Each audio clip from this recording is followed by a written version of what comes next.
వి gold trusted gold buyers తాకట్టులో ఉన్న బంగారాన్ని విడిపించి ఈ రోజు ఉన్న మార్కెట్ ధరకే కొనబడును. మరిన్ని వివరాలకు సంప్రదించండి 77107720. తన కుటుంబ అవసరాల నిమిత్తం 15,000 రూపాయలు అప్పుగా తీసుకున్నటువంటి ఓ వ్యక్తి కుటుంబాన్ని 3 ఏళ్ల పాటు వెట్టి చాకిరీ చేయించాడు ఓ వ్యక్తి. ఈ ఘటన అచ్చం జై భీమ్ సినిమాను తలపించేటటువంటి విధంగా ఉంది. తన కుటుంబ అవసరాల నిమిత్తం 15,000 రూపాయలు అప్పు తీసుకున్నటువంటి నేపథ్యంలో పూర్తిగా 1 కాదు 2 కాదు 3 సంవత్సరాల పాటు ఆ వ్యక్తి కుటుంబాన్నంతా కూడా తన వ్యవసాయ క్షేత్రంలో వివిధ పనులు చేయించుకుంటూ వెట్టి చాకిరీ చేయిస్తున్నటువంటి ఘటన ఆలస్యంగా వెలుగులోకి వచ్చింది.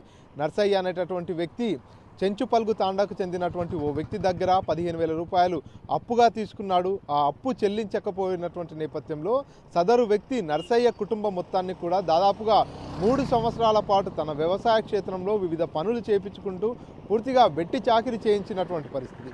ఈ నేపథ్యంలో నర్సయ్య దీన పరిస్థితిపై సోషల్ మీడియాలో ఓ వ్యక్తి పోస్ట్ చేయడం జరిగింది. ఆ పోస్టును చూసినటువంటి హైకోర్టు పూర్తిగా సుమోటోగా ఈ కేసును స్వీకరించడం జరిగింది. దీనిపై సమగ్ర విచారణ చేయాలంటూ కూడా ఆదేశాలు జారీ చేసినటువంటి పరిస్థితి.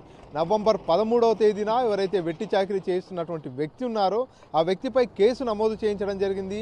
వెట్టి చాకిరీ చేస్తున్నటువంటి నర్సయ్య కుటుంబానికి 14వ తేదీ రోజు విముక్తి పొందించారు పోలీసులు. సో ఆ తర్వాత పూర్తిగా అచ్చంపేట సివిల్ జడ్జి న్యాయమూర్తులంతా కూడా నర్సయ్య కుటుంబం దగ్గరికి వెళ్ళారు. నర్సయ్య ఆర్థిక పరిస్థితులన్నీ కూడా తెలుసుకోవడం జరిగింది. తర్వాత 60,000 రూపాయలు నర్సయ్యకు ఆర్థిక సాయాన్ని కూడా అందించినటువంటి పరిస్థితి. గతంలో మనం సినిమాలలో చూసేటటువంటి ఘటనలు ఇప్పటికీ కూడా ఇంత సామాజికంగా కూడా పూర్తిగా అన్ని రకాలుగా డెవలప్మెంట్ అయిన తర్వాత కూడా అక్కడక్కడ ఇటువంటి ఘటనలు చోటు చేసుకోవడం అనేది పూర్తిగా కలకలం రేపుతున్నటువంటి పరిస్థితి. ట్రైబల్స్ ఎక్కువగా ఉండేటటువంటి నల్లమల్ల ప్రాంతంలో ఇటువంటి ఘటనలు జరుగుతూనే ఉన్నాయి.